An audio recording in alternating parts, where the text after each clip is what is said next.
স্বার্থের কাঁটা তারে কে যে কাটে কারে বোঝা বড় দায়। কারো চোখে আলো কারো বা ধূসর কালো বাঁচে হতাশা বোঝা বড় দায়। অগ্নিপথ অগ্নিপথ অগ্নিপথ।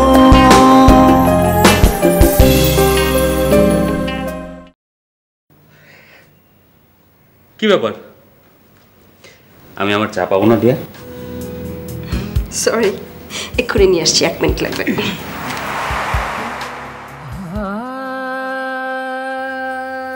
জীবনের কোন মোড়ে এসে দাঁড়িয়েছে আমি। তুমি ঠিকই বলেছো কাজল, ভালোবাসা আর ঘৃণার মধ্যকার দেয়াল কাচের মতোই ঠুনকো, খুবই ঠুনকো।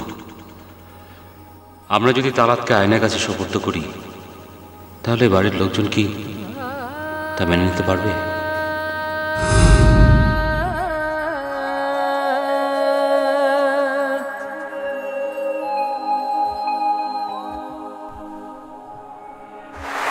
কাজল,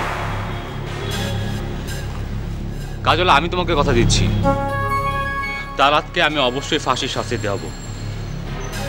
আর আমার মা যদি তোমার বাবার খুনের অপরাধে দোষী সাব্যস্ত হয় তাহলে তাকে অবশ্যই শাস্তি পেতে হবে, অবশ্যই পেতে হবে। বাট তিনি তো আমার মা, ছেলের কর্তব্য তো আমাকে পালন করতে হবে, তাই না কাজল?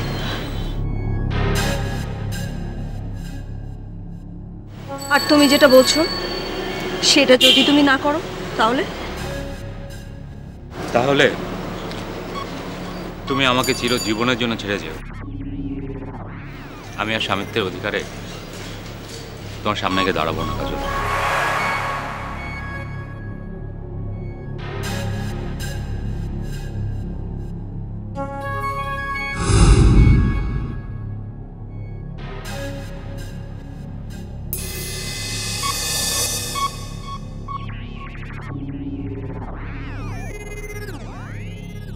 আর আমি জানি এই ভুলটা তুমি কেন করেছো, ওই কাজলদের ভালোবাসার ফাঁদে পা দিয়ে।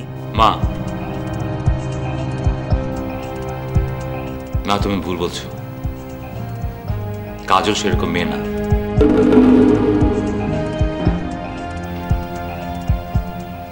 ও অন্যরকম মেয়ে, একেবারে আলাদা, একেবারে অন্যরকম। সাইফ, মেয়েদের সম্বন্ধে এত গ্যারান্টি দিয়ে কিছু কি বলা যায় বাবা? বলা যায় মা, আমিও অন্তত কাজল সম্পর্কে বলতে পারি। ওকে যে আমি আমার হৃদয়তে চিনি মা। আমার চোখ আমাকে ধোঁকা দিতে পারে, আমার কান আমার সঙ্গে বেইমানি করতে পারে, কিন্তু আমার হৃদয়, আমার মন, সে কোনোদিন আমার সঙ্গে বেইমানি করতে পারে না মা, কোনোদিনও না। কাজলের উপর তোমার এত বিশ্বাস? মা, আমি আমার থেকে ওকে বেশি বিশ্বাস করি। কিন্তু আমি তোমাকে বলছি সাইফ, ওই মেয়ে তোমার বিশ্বাসের যোগ্য না। তুমি ওকে ভুলে যাও বাবা, একদম ভুলে যাও। সেটা আর এই জীবনে সম্ভব না মা। আচ্ছা ঠিক আছে, ও তোমাকে কতটা ভালোবাসে, কেমন ভালোবাসে, সেটা তুমি নিজের চোখে দেখতে চাও? মা, আমি তো জানি ওর নিজের জীবনের থেকে আমাকে বেশি ভালোবাসে। I know.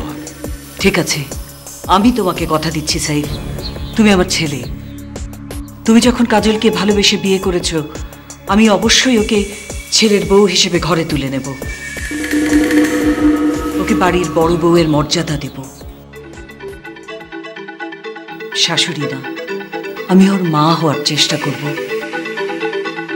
তবে একটা কথা মনে রেখো সাইফ, রেজাল্টটা আমি তোমাকে আগেই বলে দিচ্ছি। কাজল কোনোদিনও তোমার বউ হয়ে আমার বাড়িতে আসবে না।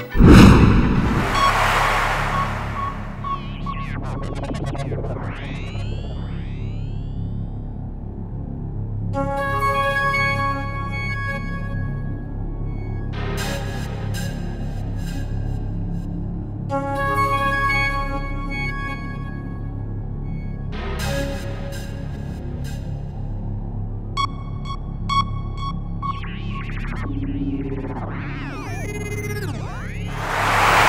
সামনে আরো বড় একটা মিশন আছে, আর মিশনটা হচ্ছে ওই বাড়িতে যাওয়া আর ওদেরকে বোঝানো কেন আমরা ওই বাড়িতে গেছি এবং ওদের ভিতরে অপরাধবোধ জাগিয়ে তুলে আইনের কাঠগড়ায় দাঁড় করানো। বাট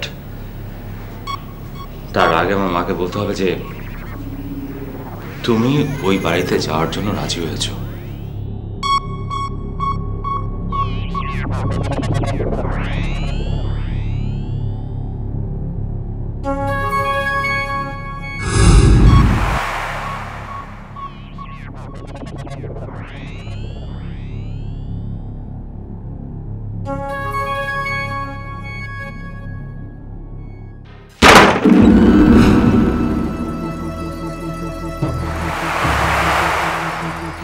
বাহ, চমৎকার, অসাধারণ।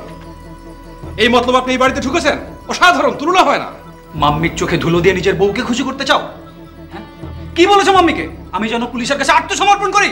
এই, পুলিশের কাছে আত্মসমর্পণ করে কারা? যে খুনি, যে অপরাধী, তারা কি এমন করেছে যে পুলিশের কাছে আত্মসমর্পণ করবে? সেটা তারাকেই জিজ্ঞেস করো। ওর অপকর্মের কথা কে না জানে? সবাই জানলেও কেউ তো প্রমাণ করতে পারবে না। প্রমাণ প্রমাণ সেটা সময় বলে দেবে। শায়ের, আমি বুঝতে পারছি একজন মানুষ তার বউয়ের জন্য সবকিছু করতে পারে, কিন্তু মাম্মির মতো একজন মানুষ যে কিনা আমাদের জন্য এত কিছু করছে, সে কি করে ভেবে বদলে গেল? কাজটা কে করছে, ও নাকি কাজল? তারাত, কাজটা যেই করে থাকুক, মাম্মি এখন এটাই চাইছে যে তুমি সারেন্ডার করো। তুমি আইনের কাছে আত্মসমর্পণ করে এই কাহিনী শেষ করে দাও। আরে ভাই, তাহলে সোহার কি হবে? সোহা তো মারা যাবে। শায়ের, তুমি এখন ওকে বলো যত তাড়াতাড়ি প্রয়োজন হয় বাড়ি থেকে বের হয়ে যায়, নাহলে ওকে আমি... মুখ সামলে কথা বলো।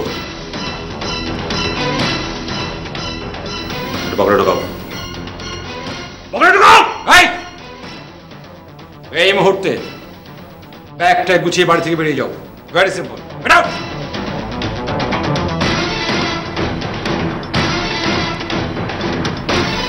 ওয়ারি, এটা আমার মায়ের বাড়ি।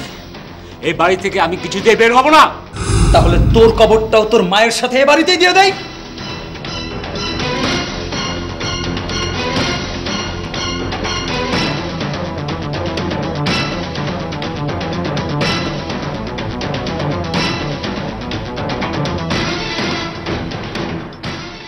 এই, কি বলছো তুমি? তুমি আমার মাকে? তোর মাকে গলা টিপে মেরে ফেলা হয়েছে। কখনো কখনো নিজেকে বাঁচানোর জন্য মাকেও মেরে ফেলতে হয়।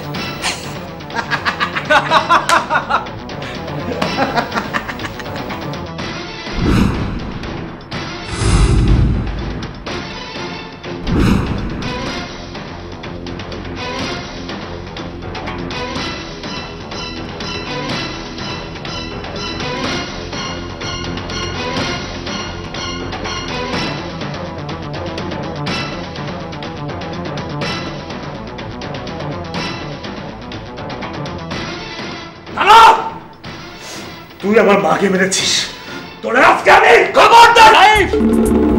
খবরদার আর এক পাও এগোবি না। তুমি কেন আসছো? তুমি যাও, তুমি যাও। চালাত, তাকে ছেড়ে গুলি করো, গুলি করো।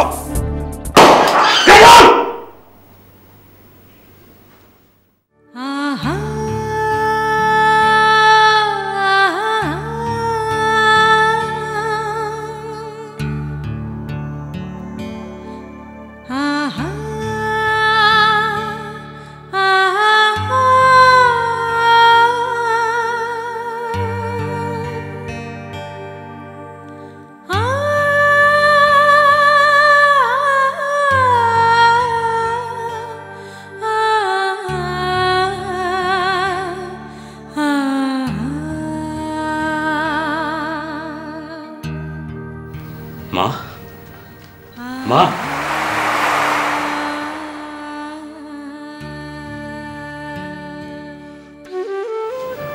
কি হয়েছে সাইফ? তোমাকে এরকম উদ্ভ্রান্ত দেখাচ্ছে কেন? না মা, আসলে খুব তাড়াতাড়ি এসেছি তো, তাই হাঁপাচ্ছি। কেন, কি হয়েছে? না না, কিছু না মা। মা তুমি ঠিক আছে তো? হ্যাঁ, পারফেক্টলি অলরাইট, আমি একদম ঠিক আছি। কিন্তু তোমাকে এরকম চিন্তিত দেখাচ্ছে কেন? তুমি কি কাজল আর শায়েরকে নিয়ে সামার টেনশন দেখে তোমারও টেনশন লাগছে নাকি? না মা, এসব কোনো ব্যাপারই না, আস্তে আস্তে সব কিছু ঠিকঠাক হয়ে যাবে। মা মা, তুমি শুধু একটু সাবধানে থেকো। দেখো, তোমার যদি কিছু হয়ে যায় তাহলে আমরা... আরে, আমি তো চাই সবার বালা মুসিবত আমার উপরে আসুক, বিশেষ করে তোমার আর কাজলের। থাক মা, দাওয়াত করে সমস্যা ডেকে আনতে হবে না, বরং কিভাবে সেগুলো দূর করা যায় সেই চেষ্টা করতে হবে। তুমি শুধু টেনশন করো না, আল্লাহ নিশ্চয়ই আমাদের সহায় হবেন। শুধু একটাই টেনশন আমাকে ঘুমাতে দিচ্ছে না। কি টেনশন মা?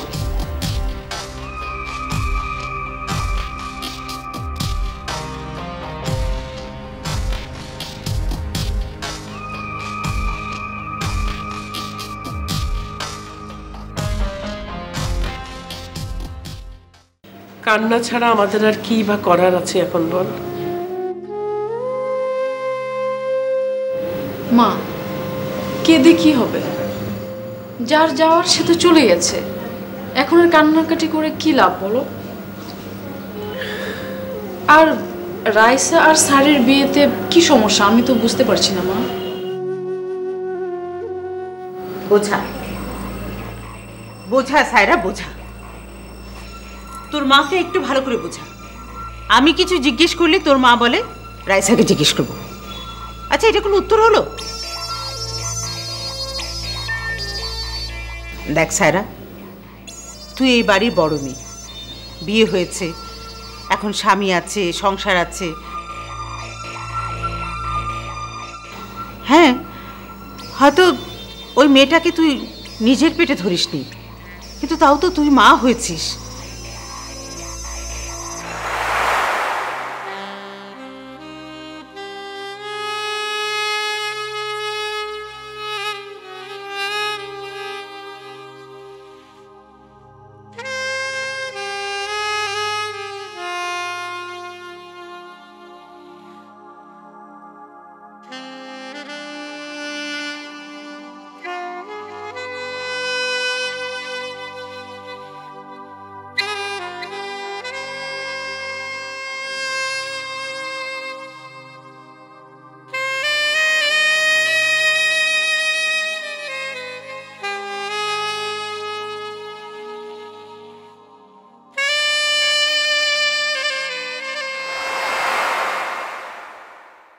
তুই এখন অনেক ম্যাচিউর, আমাদের সব কিছু বুঝবি।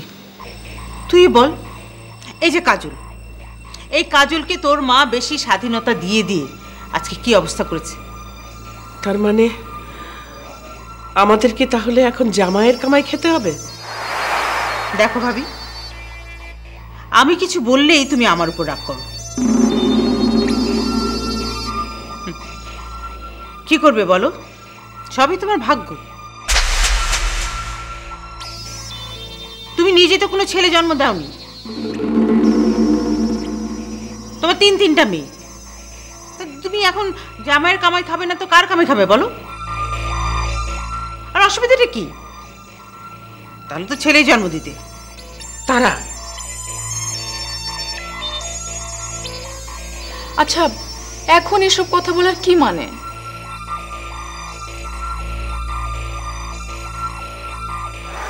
মা, স্যারকে নিয়ে তোমার কি সমস্যা? আমি আবার সমস্যার কথা বললাম কবে? আমি শুধু বলেছি ওরা দুজন দুজনকে দেখুক, কথা বলুক, তারপরে না হয় বিয়ের কথা ভাবা যাবে। আচ্ছা, এত বোঝাবুঝির কি আছে ভাবি?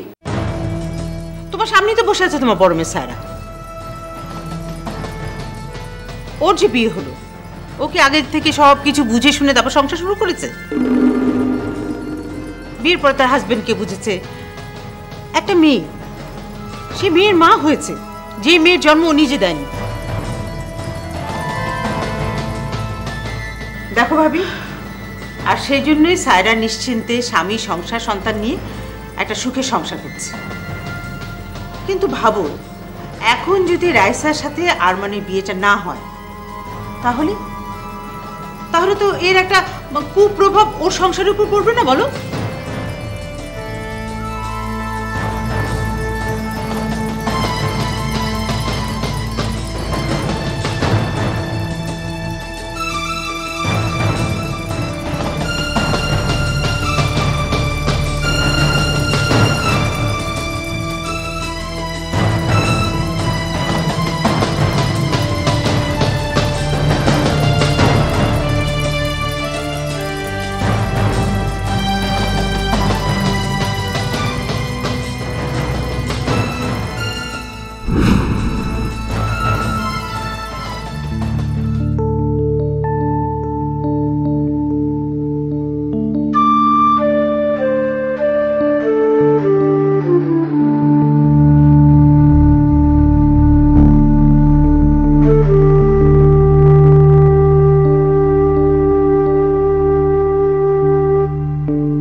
Congratulations.